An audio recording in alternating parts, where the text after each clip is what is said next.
I'm happy being here.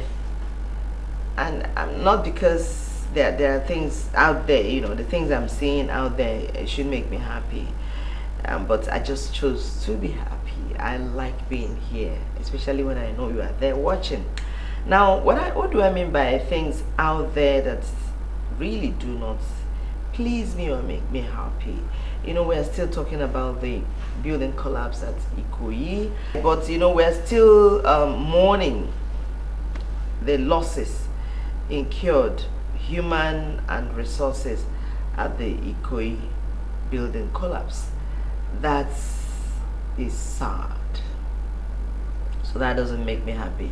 Now, hearing that somewhere in Zamfara, people were kidnapped, bandits killed some people, that certainly does not make me happy. The high cost or the increase in prices of commodities does not make me happy. This is towards the end of the year, and so anytime it's about this time, we actually anticipate high cost of products. But this time it's been like that since a year, so we don't know what it's going to look like now. But then, of course, this season is.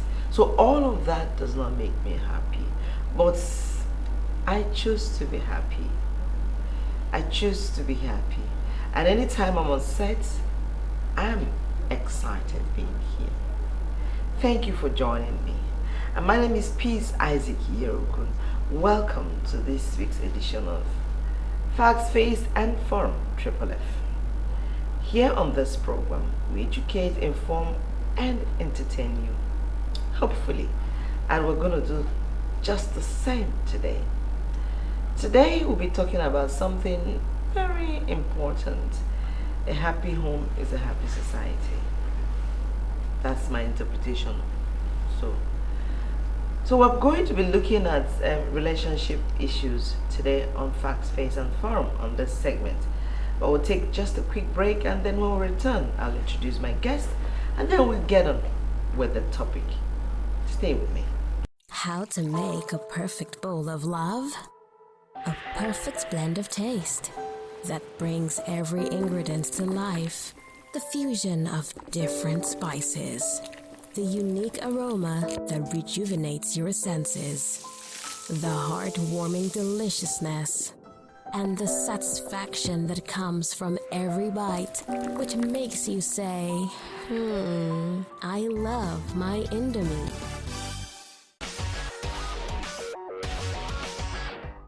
Thank you for still being there. Facts, Face and Forum is the program. Today,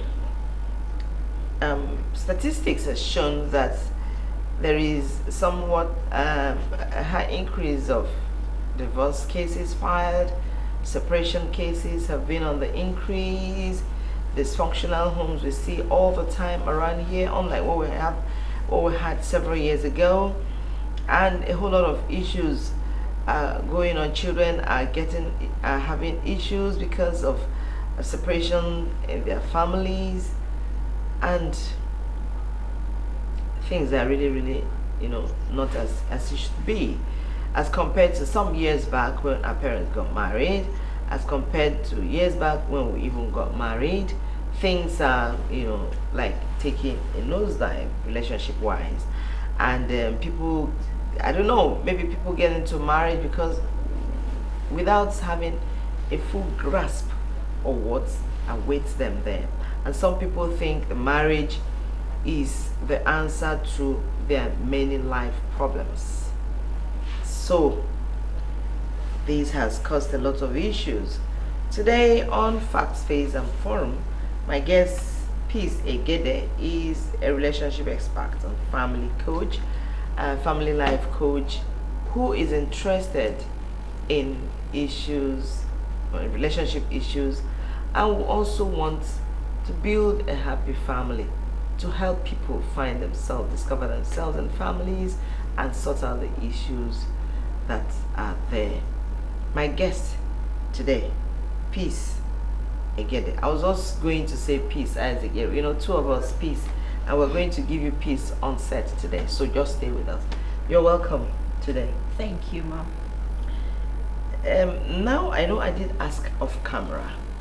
The issues that we have in marriage now, that is causing record of, increase in divorce cases filed, increase in separation cases, the issues between husband and wife, were they not there all from onset? Why is it that people are walking in and out of relationship now with ease?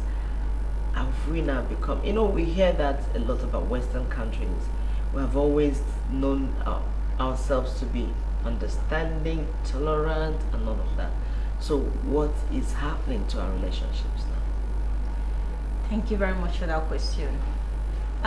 You mentioned Western culture like it has never been part of us. But if we observe now, because of social media, the internet, the world is becoming a global village. So a lot of things happening in other places, you can easily learn from them right here. And in those days, we didn't have social media. We had very few people to talk to. We had very few people to share our thoughts with. And culture taught us not to be very expressive. So people really didn't know or didn't have an avenue to express the issues they were going through. But today we have social media. We have different teachers. We don't just learn from our parents. We learn from strangers, both good and bad. So a lot of things is influencing relationship, homes, and marriages today. Is it possible that,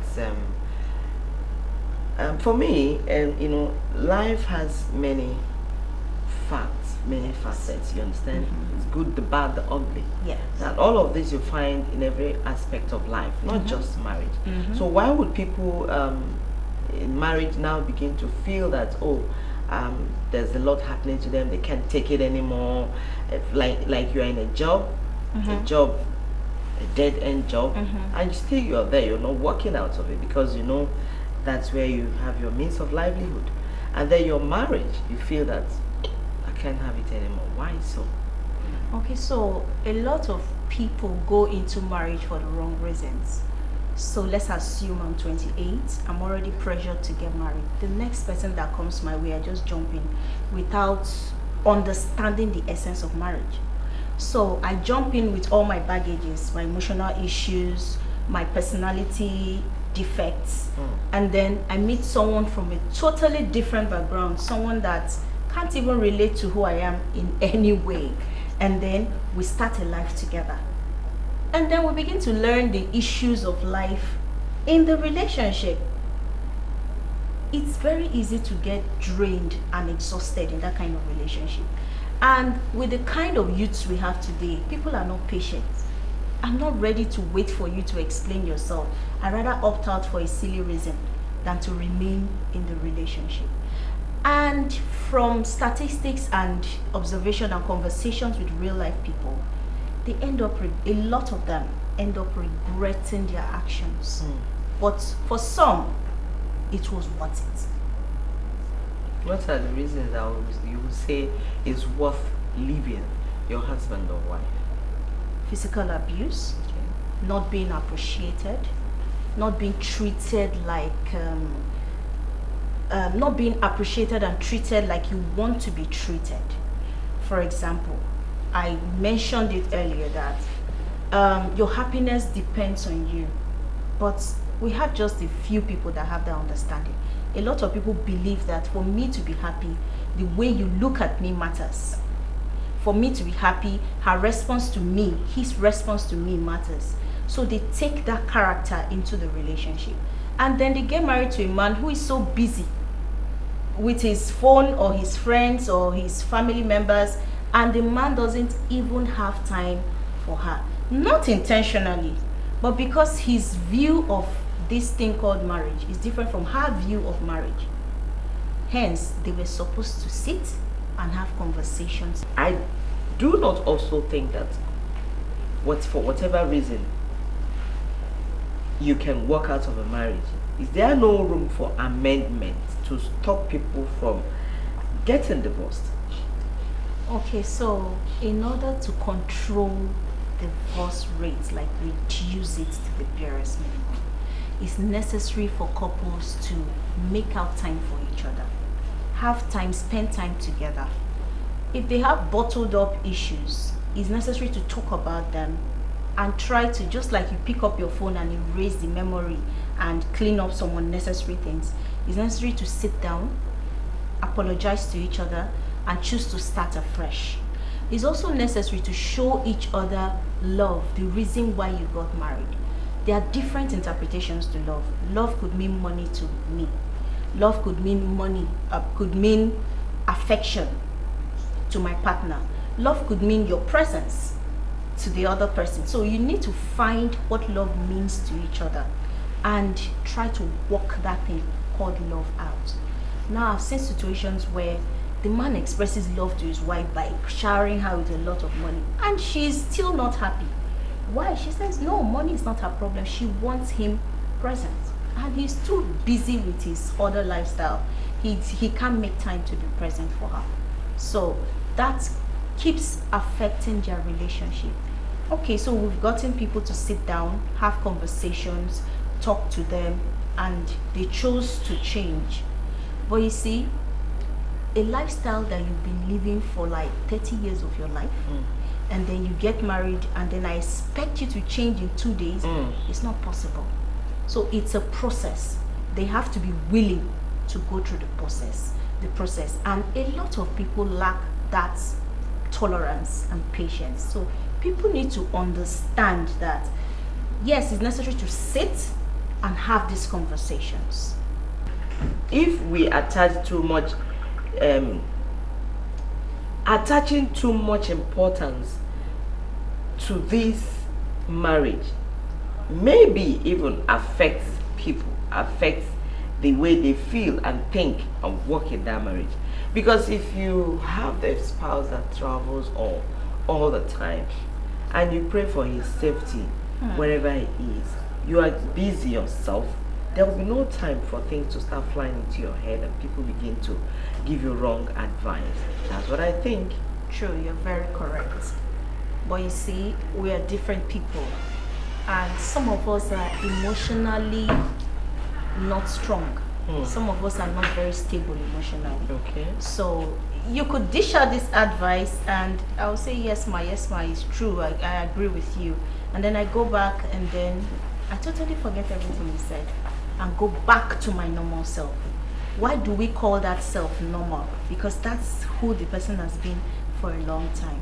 So it takes conscious effort. That's why we have therapists. It takes conscious efforts. Therapists take you through a process.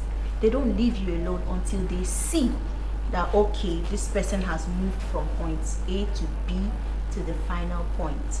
So it's important to understand that people are different when we are dishing out advice. Okay. There's no general advice. There's no general advice for a relationship. Exactly. No general advice. So you need to understand the person you're dealing with and work with the person like that. Now, what are the ways to be able, for the woman to still be married to that very busy man, or be married to that woman who doesn't like to wash clothes, and still be happy and not divorce? Thank you so much for that question, ma. Let me correct a notion. Okay, first, it's important to know that you have to know who you are before you consider getting married to anyone. So I will advise the single people, before you conclude on marriage with a man, feel free to have the relationship first. And when you go into a relationship, don't go into a relationship for the sake of marriage. Go into a relationship to be the friend of the person, to know the person. If you start a relationship, you don't need a year or 2 or 10 years to understand who you're dealing with and to make up your mind if you want to stay in that relationship or not. It's easier to have a broken relationship than to have a broken marriage. Now, if you start a relationship and you're not happy, if you know who you are first before you get married to someone, it's easy to pick the person that suits your person. this is referring to both male and female, not just the women. It's easier to pick the person that suits you because you already know who you are. But if you do not understand who you are, there are a lot of people moving around, they don't understand who they are. They don't know themselves. It's difficult, very difficult to pick the right person for yourself. Like our relationship expert here has said, it is not good to work in and out of relationship. Know who you are. This thing, we didn't do it, but I think a lot of people have advised, have a talk with your partner, the person who intend to get married. Have discussions. If you don't like to wash, please talk about it then. You don't like to cook, please discuss it. If he says, me, I like somebody who will cook and kneel down for me to finish it, you say, I'm not that kind of girl. You walk then. It is better than you get married, the man is sitting down and then he says, come and feed me first. If you don't feed me, I won't eat. And you say, what kind of thing is this? Me, I don't want. It's already too late. So have a discussion with your partner before you go into marriage. Thank you for being our relationship expert this time on Facts Face and Forum. Thank you for having me. Moving on our health segment, we'll be featuring asthenospatia, also known as eye strain. Vision system invoke over generation based on the needs of the users and the environment. In human, as technology advances, eye strain and other symptoms of asthenopia are on the rise. It's simply called, asthenopia can be called eye strain. When you force your eye to read or to function under an abnormal condition, you have what we call eye strain. Okay. There are several disease conditions that may cause asthenopia. They could range from things like short-sightedness, long-sightedness, astigmatism, and other stuffs. But there are several other conditions that are not even diseases that can cause asthenopia. Examples include when you use the wrong kind of glasses. It could either be sunglasses or even the recommended glasses. Other causes could include things like when you actually use a screen for a long period of time, like people who operate on the computer or sit in front of the computer for very long periods and they keep straining their eyes on the computer. It can also cause it. Likewise, people who actually press their mobile phones for a long period of time are also at risk of having this condition we call asthenopia. Other things that could also cause it, it's when you drive under very bright lights, like you're driving for a long period of time and you're in the sun, can cause asthenopia. People who have eye strain can complain of eye ache. They can also complain of headache. They can complain of blurry vision, like their vision is blurred. And some may even complain of double visions, like they see things appearing in twos. If you are going to use your mobile phone, I would advise you to increase the font or the text size to the size that would be good enough for your eyes, so that you don't have to strain so much to read it. Because when the texts are very small, you may have to strain your eyes so much, and when you're straining your eyes, you'll be hurting your eye muscles. Also, when you are going to press your phone in the dark, I would advise you reduce the brightness of the screen of the phone. Or you could also put it on automatic. There's an automatic function on the screen of your phone. Reduce the brightness of the screen of your computer, like reduce it to what your eye can accommodate. And try to take a break, like eye break. Most times when you're using the computer, your eyes are all down like this. And once in a while, it's very important you take your eye break and just look somewhere else, or probably go for tea break. You have to try not to strain your eyes when reading, and make sure you have good light. If you're the kind of person that you're driving at night and the light is coming too much, some vehicles have this function of you can easily tilt the rear view mirror, and once you tilt it, it reflects or it deflects the light away. If you've tried all those things we talked about, you try to use sunglasses and others, and you're still having eye discomfort, it's important you go to the hospital. If you are going to use any glasses, you need to visit the hospital. You need to see a doctor, you need to see an optometrist, you need to see an optician. They are going to evaluate you to be sure that you do not have an underlying eye condition before they prescribe glasses for you. Asthenopia, eye strain. Sometimes it happens to you. You have this strain, caused by a whole lot of things. I think when it happens like that, you already know what to do. See your eye physician. Next on our lineup, market survey segment. For those who like to eat snail, the price of snail, location and nutrition benefits is what we have on our next segment. Food is life. As we all know, what we eat makes us have a healthy lifestyle. Snail is a common name from terrestrial grass-strop mollusk that have shells. On Market Survey this week, we take a look at the prices of snails, its location, and its health benefits. Size by sizes. I need jumbo size. We have jumbo size, big size, medium size, small chop size. We have it in different types. The price we buy before. Though snail market is a seasonal market, as we all know, during rainy season, it is always much. It is not every rainy season that it is usually much, but most times it is expensive. Like during March period, it is usually cheap. The amount you used to buy 40 pieces then is the amount you use to buy 20 pieces now. Like then, we sell jumbo size for 14,000, 12,000. But now it's expensive. We sell for 24,000, 25,000. We have the one they call jumbo, which is the biggest, the largest. 20 pieces of it is 30,000 to 28. Then the one that follow it, 25, 24. Then we have the one of 20, we have the one of 18. Depend on the size. Up to 2,000 naira for 20 pieces. We call it our one hand, which is 20 pieces. Now it's very, very expensive because this is the scarcity. Till next year, February, March, the price will drop. That is the season of it. We get this name from Ondo State, Benin, and Edo State. And it's not a Greek, it's a native. And it's very medicinal. So I advise people to eat it. It's very good. Only say it's costly by now. Snail is a source of protein and helps the immune system. They are also good sources of iron, calcium, vitamin A, and a number of other minerals. Snail can be enjoyed in several ways. Why don't you try some today and you will be convinced it's delicious. Of course, snail has nutritional benefits. I don't really know why I don't eat snail, but I enjoy it when I do. It has nutritional benefits, so if you're a snail eater, you go all the way. Well, thank you so much for being part of this edition of Facts, Face and Forum. Triple F has been here for a very long time, and then we're still hoping that we are reaching out to you and you'll be kind enough to support us. So, see you again come next episode of Facts, Face and Forum. And I remain Peace, Isaac-Yerokun. Bye for now.